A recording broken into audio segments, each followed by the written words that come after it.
Meus irmãos, a paz do Senhor, que Deus abençoe. Vamos de devocional. Estamos realizando aqui devocionais com base no plano de leitura bíblica em 6 meses. Já estamos indo para o final, tá bom, irmãos? Nós estamos na primeira carta de Coríntios, capítulo 4. E nós vamos hoje meditar no capítulo 4 e no capítulo 5, que são bem pequenininhos, tá? E para quem não me conhece, meu nome é Luiz. Para você que não é inscrito no canal, se inscreva no canal, curte aqui, faz um comentário, compartilhe o vídeo, porque assim a plataforma entende que o vídeo é relevante e mais pessoas são alcançadas com a palavra de Deus. E sem mais delongas, meus irmãos, você que nos acompanha, muito obrigado. Vocês são combustível para nós vocês são motivação para nós para continuarmos nesse trabalho. Vamos lá, irmãos, lembrando que nós estamos meditando na carta aos Coríntios, é a primeira carta aos Coríntios do apóstolo Paulo. Nós vamos ver que a igreja de Corinto, ela estava em meio a divisões.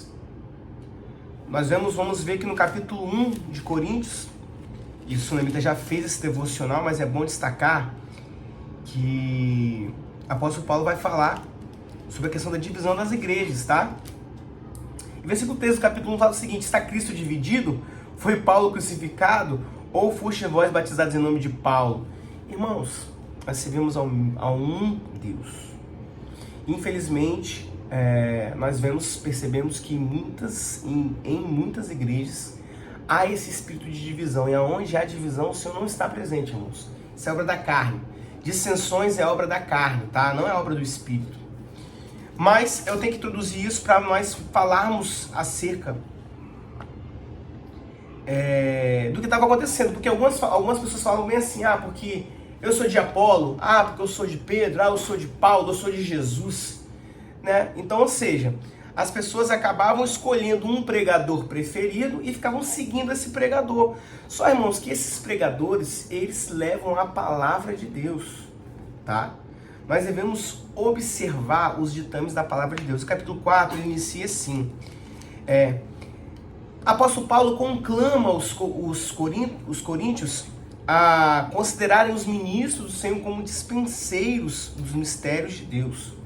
Ou seja, pessoas que portam sim a palavra de Deus e são usadas por Deus, mas essas pessoas não são Deus, tá? São pessoas que são instrumentos nas mãos de Deus. E ele encerra do capítulo 1, no versículo 5, ele traz essa reflexão. Então ele fala o seguinte: olha, considerai esses homens, esses apóstolos, como os dispenseiros de Deus, tá? E não julguem com um julgar humano, porque é Deus quem julga esses irmãos. Porque as pessoas estavam julgando, fazendo um paralelo um com o outro. Olha, esse aqui é melhor, esse aqui prega mais. Irmãos, há poder no nome de Jesus para repreender esse espírito de divisão, de dissensões na igreja. Nós somos um corpo, irmãos. A igreja do Senhor é um corpo, a noiva do Cordeiro. E importa que Jesus cresça, que Jesus apareça, e é Ele, através do Espírito Santo de Deus, que concede os dons, a palavra, o louvor à igreja do Senhor. Ele usa vasos, tá? Usa vasos. Eu gosto muito do capítulo 1, eu queria até ter feito o devocional do capítulo 1, porque, quer ver, no versículo, já no final, no versículo 27 vai falar assim: porque Deus escolheu as coisas loucas deste mundo para confundir as sábias, e Deus escolheu as coisas fracas deste mundo para confundir as fortes. Deus escolheu as coisas vis deste mundo e as desprezíveis, e as que não são para aniquilar as que são. No Evangelho do Senhor é o único lugar onde uma pessoa que não tem nenhum estudo profundo, uma pessoa que não tem conhecimento técnico, que não é formada em alguma graduação, mas Deus pega essa pessoa, enche com a palavra dele e usa de forma poderosa. Como aconteceu com Pedro, que era pescador. Usou de forma poderosa. Deus escolhe as coisas loucas deste mundo. É Deus que opera, irmãos. É Deus que opera. Continuando no versículo 6 até o final do capítulo, ele vai falar o seguinte: olha, ele considera a igreja de Coríntios como filhos na fé. Então ele fala assim: olha, irmãos, através do Evangelho de Cristo, vocês são meus filhos, porque apóstolo Paulo havia feito a pregação do Evangelho e aquelas pessoas eram filhos de apóstolo Paulo, e apóstolo Paulo estava falando com eles como se fossem filhos. E fala o seguinte: olha, versículo 6: e eu, irmãos, apliquei essas coisas por semelhanças a mim e a Apolo, por amor de vós, para que não aprendais a não ir, para que aprendais a não ir além do que está escrito, não vos ensoberbecendo a favor de um contra o outro. Ou seja, medita na palavra e não se ensoberbeça um contra o outro. Nós vemos isso também, muitas pessoas julgando serem, né, doutores da lei, e são, né? Nós vemos isso constantemente, acho que os irmãos já viram, né? Fulano de tal, pregador do evangelho, mestre não sei o que, doutor não sei o que, conselheiro não sei o que, irmãos, somos servos do Senhor. Claro que os irmãos, né, os irmãos que têm honra devem ser dados a honra, mas que não venha ver esse espírito de soberba. Porque, versículo 9, porque tem para mim que Deus a nós, apóstolos, nos pôs por últimos, como condenados à morte, pois somos feitos espetáculo ao mundo, aos anjos e aos homens.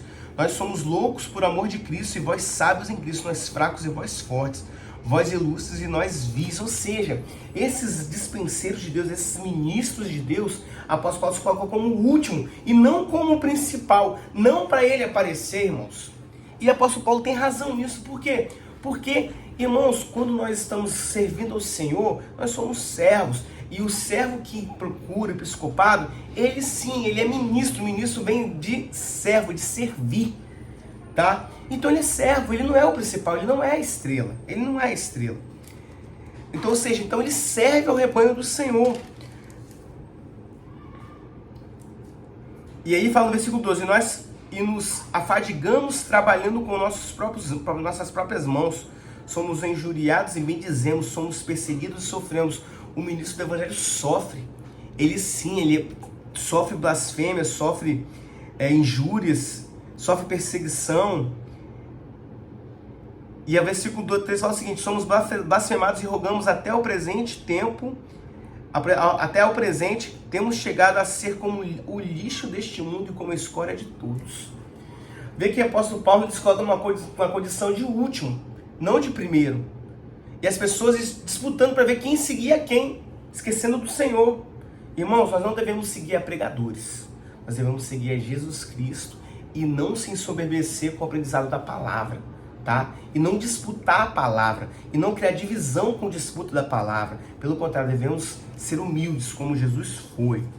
E no final desse capítulo 4, ele vai falar o seguinte, olha, eu vou ir ter convosco. Vocês querem que eu vá com amor? Olha só que interessante. Versículo 19 fala o seguinte, mas em breve irei ter convosco, se o Senhor quiser, e não conhecerei não as palavras dos que andam inchados, mas a virtude.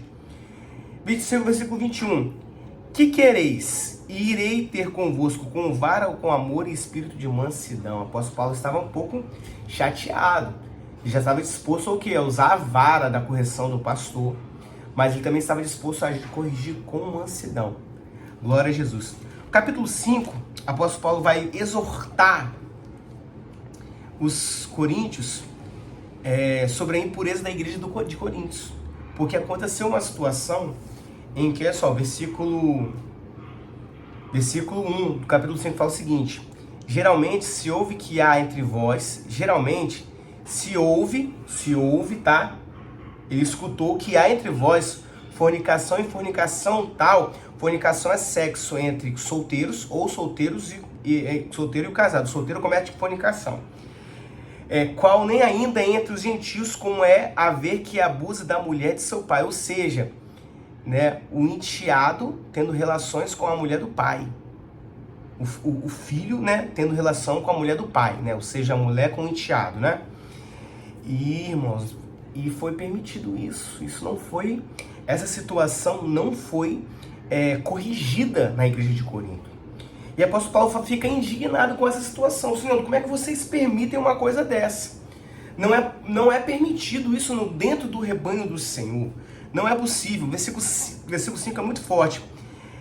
Vou ler o 4. Em nome do Senhor Jesus Cristo, junto vós e o meu espírito, pelo poder de nosso Senhor Jesus Cristo, sejam entregues a Satanás para a destruição da carne, para que o espírito seja salvo no dia do Senhor. Não é boa a vossa jactância, sua sabedoria? Não sabeis que um pouco de fermento faz levedar toda a massa? Ou seja, irmãos, uma pequena situação pode... uma pequena situação que é errada, sendo permitida, ela pode levedar toda a massa. Uma coisinha, uma maçãzinha podre pode contaminar todas as maçãs do arraial. E o apóstolo Paulo não queria que isso acontecesse, irmãos. Isso é muito sério, porque um ato permissivo, um ato ilícito permissivo, ele faz com que outras pessoas olhem para aquilo e queiram cometer o mesmo ato. Por quê? Porque a permissibilidade, a permissão, então logo é permitido, mas não é permitido. Então o apóstolo Paulo faz essa reflexão aos coríntios e exorta para que se santifiquem. Versículo 7. Alimpai-vos, pois, do fermento velho, para que sejais uma nova massa, assim como estáis sem fermento. E ele fala o seguinte, olha, julguem as coisas de dentro da igreja, tá bom? Vamos terminar aqui, Versículo 11, mas agora escrevi que não vos associeis com aquele que dizendo-se irmãos. Não, versículo 9, deixa eu ler o versículo 9, olha. Já por carta vos tenho escrito que não vos associeis com os que se prostituem, tá? 10. Isso não quer dizer absolutamente com os devassos deste mundo, ou com os avarentos, ou com os roubadores, ou com os idólatras, porque então vos seria necessário sair do mundo. Ele não está falando das pessoas que não estão dentro da igreja, tá? Ele está falando das pessoas que estão dentro da igreja e que cometem tais coisas. Pessoas que estão na igreja que se prostituem. E aí, versículo 11 é muito forte. Mas agora escrevi que não vos associeis com aquele que, dizendo-se irmãos, ou seja, a pessoa que se diz irmão, for devasso ou avarento ou idólatra, ou maldizente, ou beberrão, ou roubador, com o tal, nem ainda comais. Porque tenho eu em julgar também os que estão de fora. Não julgueis vós os que estão, não julgais vós os que estão de dentro, mas Deus julga os que estão de fora. Tirai, pois, dentre vós a esse iníquo. Ou seja, irmãos, apóstolo Paulo faz uma exortação, sim, à igreja de Corinto, para que venha se afastar de pessoas que cometam tais coisas. E se essas pessoas estiverem dentro da igreja e forem devassos ou coisas semelhantes, sequer sentar e comer com elas. Tá bom, irmãos? E aqui encerra esse devocional. É muito importante, são orientações, que não venhamos a se soberbecer com disputa da palavra e que venhamos a estar vigilante com pessoas que se dizem ser irmãos, mas que cometem atos ilícitos, cometem pecado na casa do Senhor, com essas pessoas sequer sentar e comais. Simples assim. Mas que oremos por essas pessoas para que Deus venha resgatar essas pessoas. Fico por aqui até amanhã e que Deus abençoe em nome de Jesus.